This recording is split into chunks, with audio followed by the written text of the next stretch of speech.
So it's not all what you see on HGTV, the life of a real estate agent.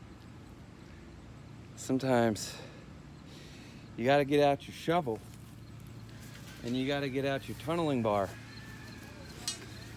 and you gotta get out your post hole diggers to get your sign up. And sometimes it's not sandy, you know, it's some serious rock you gotta get through. So, I'm out here in Howard County. No, Carroll County. New Windsor, Maryland. This is a new listing I'm putting on right now. This house is 68 feet long, 24 foot deep. It used to be divided into two separate houses. Now it's just one gigantic house. And look across the street, guys.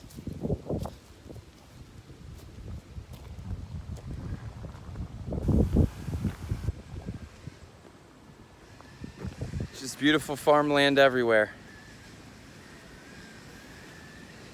Somebody should buy this one. 195,000 bucks. We're putting it on the market tomorrow. The houses around on the other side of the street, they're all $600,000, 500,000, 600,000.